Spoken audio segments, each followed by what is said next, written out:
네, 우리는 이 저녁에 우리 실버 대학팀 그리고 실버 사역팀 헌신 예배로 하나님 앞에 모였습니다. 제가 지금은 실버 대학과 실버 사역팀을 담당하고 있지 않은데 제가 남부교회에서 올해 이제 9년 차로 사역을 하고 있는데 2년 정도 실버 사역과 실버 사역을 담당을 했었습니다. 그때 이제 어르신들과 함께 예배도 드리고 또 강의도 하면서 참 재미있고 유익한 시간을 보냈던 기억, 굉장히 행복하게 섬겼던 기억을 가지고 있어요. 저처럼 이 젊은 사역자, 어린 사역자가 어르신들과 함께 하는 사역을 하면 얼마나 편한지 모릅니다.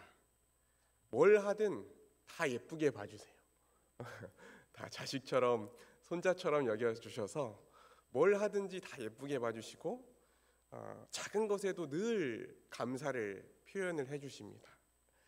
그래서 지금도 이제 교구 사역을 하면서 어르신들을 뵙지만 이 대전 남부교회에서 하는 이 실버 사역과 이 실버 대학이 참 의미 있는 사역이고 섬기는 봉사자들이나 섬김을 받는 어르신들이나 모두 행복한 사역이라고 생각해요. 그런데 아무래도 이 대상이 어르신들이 이제 나이가 많으신 분들이다 보니까 특히 이제 실버 사역 같은 경우에는 오늘 이경숙 권사님 기도하셨던 것처럼 거동이 어려우셔서 요양병원에 계시거나 집에서 아예 예배당에 못 오시는 분들이거든요. 그런 분들을 이제 찾아가서 함께 찬양하기도 하고 또 주보도 건네드리고 격려하기도 하고 기도해드리기도 하고 이런 사역인데 불편하기도 하고 아프기도 하고 또 외롭기도 하고 마음에 상처가 있는 어르신들이 참 많습니다. 그러다 보니까 이 사역이 행복하기도 하지만 한편으로는 늘 마음이 아프고 안타까운 사역이 이 실버 대학, 실버 사역이기도 합니다. 몸이 연약해지거나 정신적으로 쇠약해지는 일이 서서히 조금씩 이루어지는 경우도 있지만 또 갑자기 안 좋아지는 경우도 있습니다. 사고를 당한다든지 뭐 이렇게 조금만 넘어지셔도 연세가 있으시면 갑자기 이제 안 좋아지는 경우가 생기기도 하고요.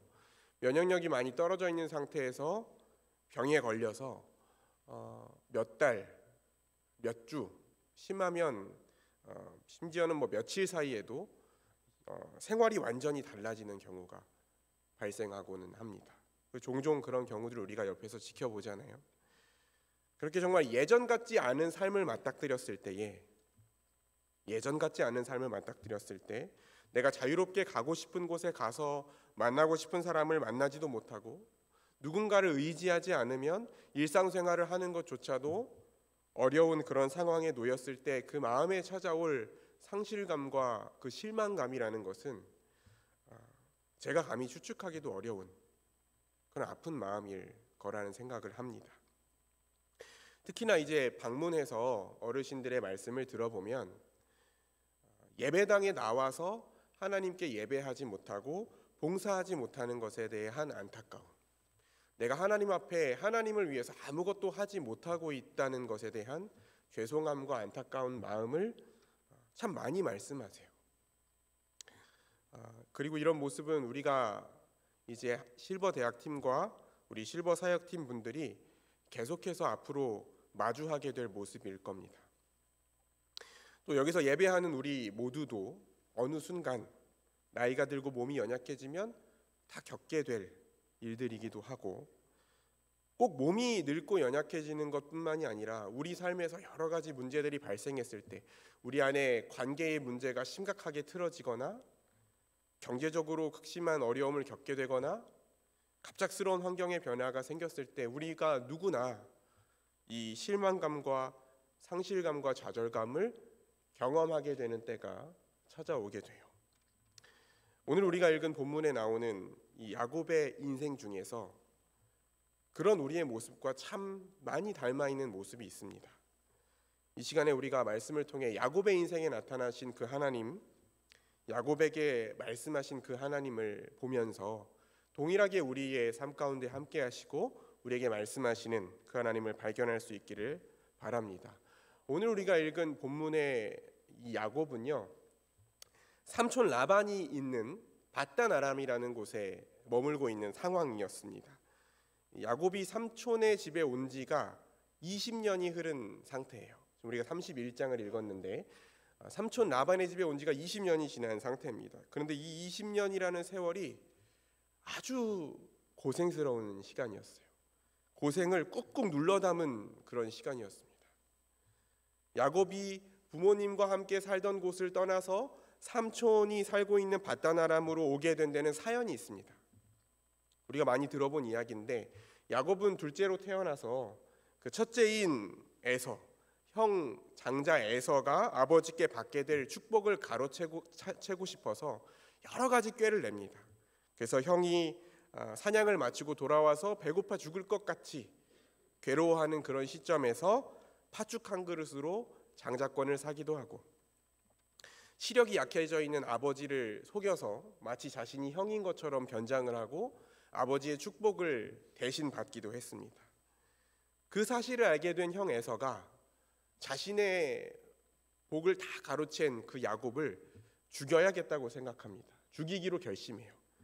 그 얘기를 들은 야곱을 사랑했던 어머니 리브가가 이제 야곱을 피신시키기 위해서 삼촌 라반이 있는 밧단 아람으로 야곱을 보냅니다. 두 가지 이유가 있었어요. 하나는 방금 말씀드린 것처럼 형 에서로부터 도망치기 위한 것이었고, 또 하나는 그 가나안 땅에 있는 여인들과 결혼하지 않고 아브라함의 후손과 혼인을 하기 위해서 삼촌네 집으로 야곱을 보냈습니다. 야곱도 여기까지만 봐도 그렇게 좋은 사람은 아니죠. 형의 축복을 가로채고 아버지를 속이는 모습을 보면 그렇게 좋은 사람은 아니잖아요. 그런데 이 삼촌 라반은요, 야곱과는 비교할 수 없을 만큼 아주 탐욕스럽고 아주 거짓말을 아무렇지도 않게 하는 뻔뻔한 사람이었습니다. 라반에게는 딸이 둘이 있었습니다. 첫째가 레아였고 둘째가 라헬이었습니다. 근데 야곱은 라헬이 마음에 들었어요. 라헬을 사랑하게 됐습니다. 그래서 야곱이 라헬을 아내로 주면 자신이 7년 동안 삼촌을 위해서 일하겠다 이렇게 말합니다. 그래서 7년을 허락을 받고 7년 동안 열심히 일해요. 야곱이 라헬을 너무 사랑했기 때문에 성경에 보니까 그 야곱이 그 7년을 며칠같이 여겼다 그랬습니다. 라헬이 곱고 아리따웠다고 성경에 기록되어 있는데 얼마나 곱고 아리따웠는지 7년이 며칠처럼 여겨졌대요. 아주 신나서 섬긴 거죠, 삼촌을. 근데 문제는 그 7년을 다 보낸 다음에 이제 결혼식을 하고 잔치를 하고 첫날 밤을 보내는데 이 삼촌 라반이 딸을 바꿔치기 합니다. 여러분, 딸을 바꿔치기해요. 라헬이 아니라 레아를 보내요. 아침에 일어나서 속은 걸 알았습니다. 삼촌이 자신을 속였다는 걸 알고 삼촌한테 따졌더니 삼촌이 하는 말이 언니가 먼저 시집 가는 게 순서라는 거예요. 언니가 먼저 시집 가는 게 순서기 때문에 그렇게 했다는 겁니다. 그럼 진작 말을 했어야죠, 그렇죠? 이제 와서 7년을 다 섬겼는데, 그러면서 이제 일주일을 보내고 라헬을 아내로 줄 테니, 라헬마저도 아내로 줄 테니까 7년을 더 섬겨라 그렇게 얘기를 합니다.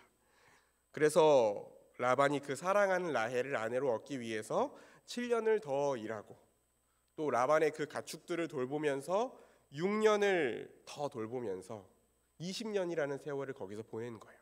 20년이라는 세월 동안 군소리 없이 묵묵히 삼촌 라반을 위해서 일했습니다. 그 세월이 흐르는 동안 11명의 아들이 태어났고 1명의 딸도 갖게 됐어요.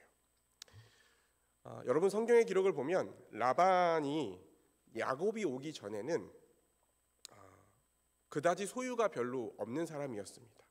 그러니까 가진 게 그렇게 많지 않은 사람이었던 거예요.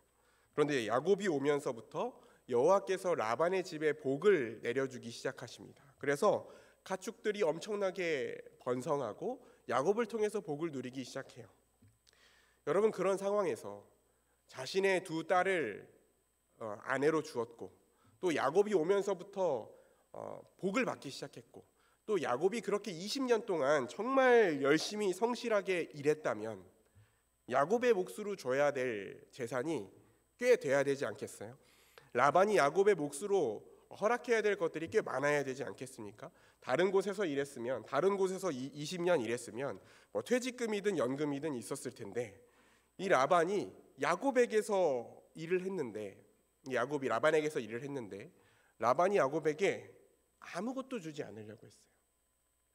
대단하죠? 아무것도 주지 않으려고 했습니다. 야곱이 자기 아내들과 함께, 자녀들과 함께 고향으로 돌아가겠다고 하니까 그것도 막습니다. 그것도 막아요. 품삯을 줄 테니까 계속 일해라. 내가 잘해줄 테니까 계속 내 밑에서 일해라 라고 설득해요. 근데 야곱도 더는 이런 식으로 못 지내겠다고 얘기를 합니다. 그러니까 라반이 어떻게 해줬으면 좋겠냐 그렇게 묻습니다. 어떻게 해줬으면 좋겠냐, 연봉 협상을 하는 거죠. 그 말을 듣고 이제 야곱이 라반에게 제안한 것이 뭐였냐면 굉장히 의외의 제안을 합니다. 외삼촌의 가축대 중에서 아롱진 것, 점 있는 것, 검은 것이 있으면 그걸 저에게 품삯으로 주십시오. 제가 그것을 가져가겠습니다 라고 말을 했습니다. 근데 야곱이 지금 이 라반과 맺으려고 하는 계약은요, 야곱에게 굉장히 불리한 계약입니다. 야곱이 자신의 몫으로 가져가겠다고 한 이 색깔 있는 짐승은 숫자도 아주 적고 태어날 확률이 낮은 그런 가축들이었어요. 거기다가 삼촌 라반이 그마저도 꾀를 부립니다. 그마저도 꾀를 부려서 야곱의 몫으로 가져가려고 하는 그런 종류의 가축들은 전부 다 데려다가 따로 떼어놓아요. 따로 떼어놓습니다. 그러니까 유전적으로 야곱의 품삯이 될 만한 그런 가축들이 태어날 확률을 아예 없애버린 것입니다. 그러니까 끝까지 빈손으로 쫓겨날 처지에 야곱이 놓이게 된 거예요. 저는 이 창세기 이 30장부터 31장 이 이야기를 쭉 읽으면서 이 야곱의 이런 상황을 읽을 때마다, 이 야곱의 이런 상황을 볼 때마다 정말 인생에서 실망스럽고 허탈한 상황에 놓이게 된 우리의 모습들을 떠올리게 됩니다. 특히 노년의 성도님들을 좀 생각하게 되는 것 같아요. 마치 아내들과 삼촌 라반을 위해서 20년간 최선을 다했던 야곱처럼 일평생 가정을 위해서, 자녀들을 위해서, 교회를 위해서 군소리하지 않고 수고하고 헌신하고 애썼는데 막상 인생을 돌아봤을 때 손에 잡히는 것이 없는 것 같아 보이는 그런 우리의 모습들, 그런 노년의 성도님들의 모습들이 저는 이 본문을 볼 때마다 떠올랐습니다. 야곱은요, 사실 특별한 신앙 경험을 가지고 있는 사람이었어요. 야곱이 부모님을 떠나서 바단 아람으로 가는 도중에 길에서 하나님을 만나게 되죠. 창세기 28장을 보면 야곱이 길을 가다가 잘 데가 없어서 길에서 노숙을 하게 됩니다. 돌을 베고 잠을 자는데 그 꿈에서 하늘과 땅을 연결하는 사다리를 보고 거기서 하나님의 사자가 오르락내리락 하는 것을 봅니다. 그리고 하나님께서 야곱에게 말씀하시는 것을 듣습니다. 그 말씀을 우리 한번 같이 보겠습니다. 창세기 28장 13절에서 15절인데요. 같이 한번 천천히 하나님께서 야곱에게 하신 말씀을 읽어보겠습니다. 또 본즉 시작. 또 본즉 여호와께서 그 위에 서서 이르시되 나는 여호와니 너희의 조부 아브라함의 하나님이요 이삭의 하나님이라. 내가 누워있는 땅을 내가 너와 내 자손에게 주리니 내 자손이 땅의 티끌같이 되어 네가 서쪽과 동쪽과 북쪽과 남쪽으로 퍼져나갈지며 땅의 모든 족속이 너와 내 자손으로 말미암아 복을 받으리라. 내가 너와 함께 있어 네가 어디로 가든지 너를 지키며 너를 이끌어 이 땅으로 돌아오게 할지라. 내가 내게 허락한 것을 다 이루기까지 너를 떠나지 아니하리라 하신지라. 아멘. 하나님께서 그 형이 자신을 죽이려고 하는 상황을 모면하기 위해서 도망치다가 길바닥에서 누워서 자고 있는 그 야곱에게 아브라함과 이삭에게 하셨던 엄청난 축복을 약속하세요. 엄청난 그 하나님 나라의 영광을 약속하시고 야곱과 함께하겠다고 말씀하시고 야곱을 다시 이끌어서 고향에 돌아오겠다고 약속하셨습니다. 야곱은 그 약속을 잊지 못했을 것입니다. 야곱은 그 약속을, 그 하나님께서 하신 말씀을 기억하고 있었을 거예요. 그런데 하나님께서 분명히 그렇게 말씀하셨는데 삼촌 라반의 밑에서 무려 20년의 세월을 지나는 동안 나이는 들어가는데 삼촌은 계속해서 말을 바꾸고 계속해서 품삯을 바꾸면서 어떻게든 야곱의 소유를 빼앗아 가려고 하고 자신의 손에는 아무것도 남는 것이 없는 그런 시간을 보내게 된 겁니다. 그런 처지에 놓이게 된 겁니다. 여러분, 우리에게도 하나님이 약속해 주신 것들이 있잖아요. 우리가 처음 예수 그리스도를 나의 구원자로 고백했을 때, 우리가 처음 예수 그리스도를 내 주인으로, 주님으로 인정하고 믿고 고백했을 때, 영접했을 때 하나님께서 나의 주인이 되어서 내 인생을 책임져 주시고 우리의 구원을 끝까지 이루시고 우리의 인생을 인도하시겠다고 약속해 주셨잖아요. 우리가 그 믿음 가지고 살아가잖아요. 그 믿음 가지고 일평생 수고하고 애쓰면서 살아왔는데 내 인생 손에 잡히는 것 없고 지금 놓여있는 그 상황이, 지금 나의 처지는 너무 연약하고 여전히 힘들고 더 나아질 것이 없어 보일 때, 다리도 아프고 허리도 아프고 기억력도 예전 같지 않고 그나마 인생의 기쁨이었던 예배하고 봉사하고 성도들과 교제하는 일조차 하기 어려운 상황에 놓이게 됐을 때, 그 야곱이 느꼈을 상실감과 실망감이 우리에게, 그리고 우리 노년의 성도들에게도 찾아오는 겁니다. 그런데 야곱의 인생이 여기서 끝나지 않았습니다. 여기서 끝나지 않았어요. 야곱은요, 삼촌 라반이 그 야곱의 몫이 될 가축들을 다 가져가다가 다른 데다 뒀다고 했잖아요. 그래도 신경 쓰지 않았습니다. 왜 나뭇가지를 하나 가져와서 그 나뭇가지에다가 무늬를 내고 그걸 가축들 앞에다가 세워놓습니다. 그랬더니 그 나뭇가지를 보면서 새끼를 베는 가축들이 다 야곱의 몫이 될 그 색깔 있는 새끼들을 낳기 시작하는 거예요. 야곱의 소유가 순식간에 불어나기 시작합니다. 야곱의 재산이 순식간에 불어나기 시작해요.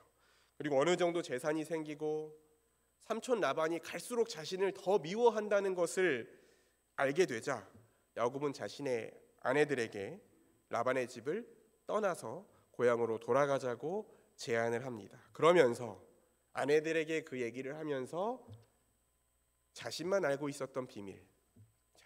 있었던 비밀을 두 아내에게 털어놓기 시작합니다. 그게 바로 우리가 오늘 읽은 본문입니다. 창세기 31장 11절에서 13절입니다. 그 말씀을 다시 한번 보겠습니다. 제가 읽어보겠습니다.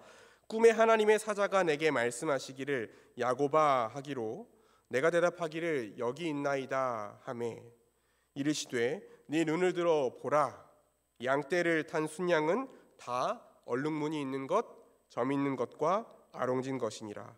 라반이 내게 행한 모든 것을 내가 보았노라. 나는 베델의 하나님이라. 내가 거기서 기둥에 기름을 붓고 거기서 내게 서원하였으니 지금 일어나 이곳을 떠나서 내 출생지로 돌아가라 하셨느니라. 아멘. 하나님께서 실망감과 상실감과 좌절감에 빠져 있었던 야곱의 꿈에 나타나셔서 다시 말씀하시는 것입니다. 다시 말씀하시는 거예요. 야곱아, 눈을 들어서 봐라.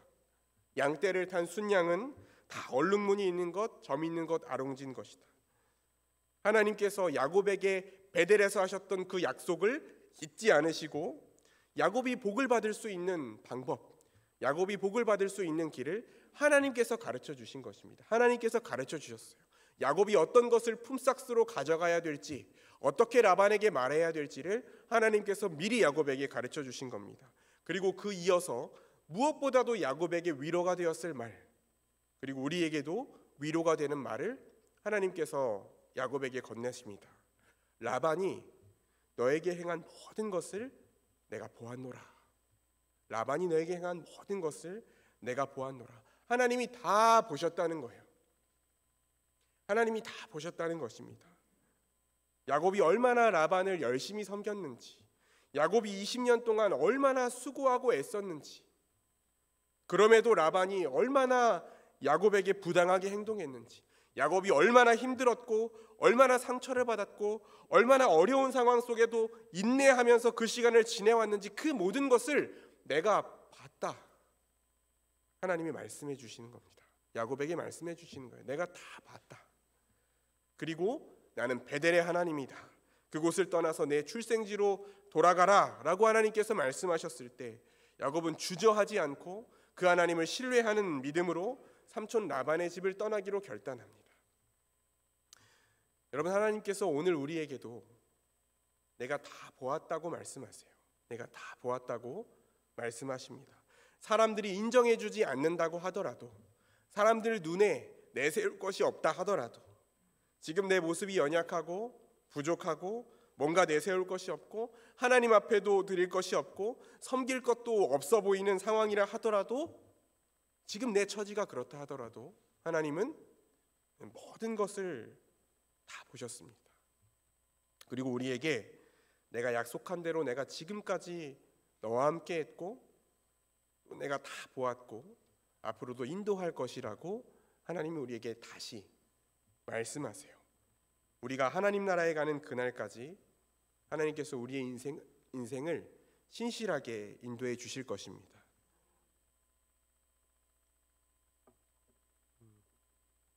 우리 실버 대학팀 그리고 우리 실버 사역팀 봉사자 여러분, 우리의 사명은 우리 대전 남부교회의 어르신들에게 하나님이 그분들의 수고와 믿음과 헌신을 다 보셨고 지금도 그분들과 함께 하시고 여전히 그분들을 사랑하시며 앞으로도 그분들의 인생을 신실하게 인도하실 것을 기억하고 신뢰할 수 있도록 돕는 것입니다.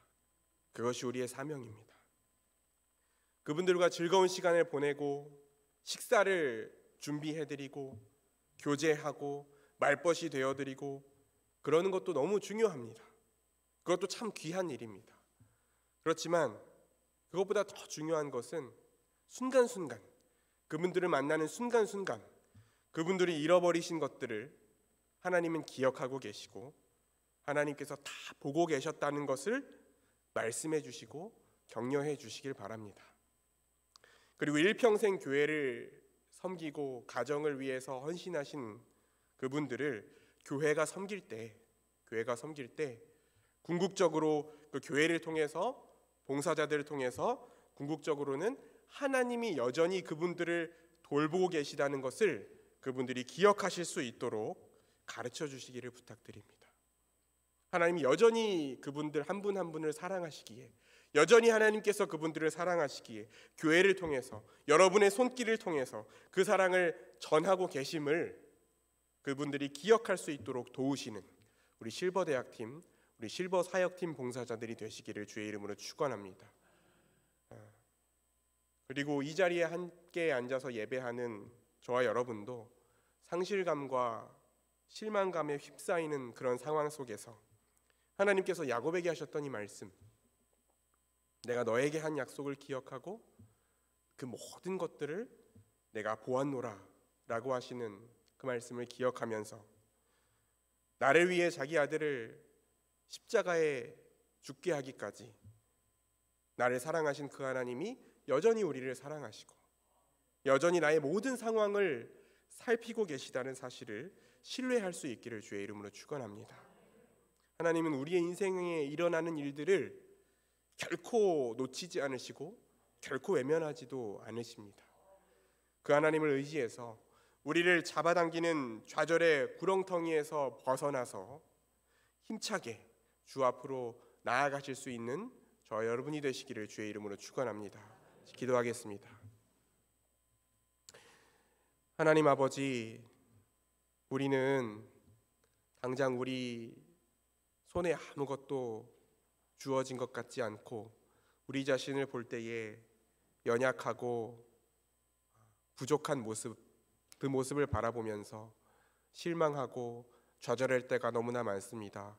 특별히 우리 교회에서 실버 사역팀과 실버 대학팀이 섬기고 있는 어르신들은 정말 젊었을 때에 주를 위해서 예배하고 주를 위해서 헌신하던 그때와 같이 교회를 섬기지 못하고 예배를 드리지 못하는 그런 모습 때문에 많이 실망하고 많이 마음이 약해져 있는 모습들이 있습니다. 하나님, 그러나 우리가 하나님의 손이 되어서 하나님의 발이 되어서 그분들을 섬길 때에 하나님께서 그분들의 수고와 하나님을 향한 믿음과 사랑을 다 보고 계셨음을 그분들이 기억하게 하시고, 하나님이 여전히 그분들을 사랑하시며 여전히 그분들의 삶을 신실하게 인도하실 것임을 기억할 수 있도록 은혜 베풀어 주옵소서. 또한 아버지, 이곳에 함께 예배하는 우리 모든 성도들이 그 동일한 은혜를 경험하며 하나님 신뢰하고 나아갈 수 있도록 은혜 베풀어 주옵소서. 예수님 이름으로 기도합니다. 아멘.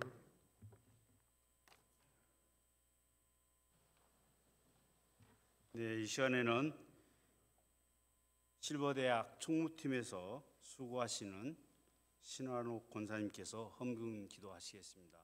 헌금위원들은 좀 앞으로 나와주시고.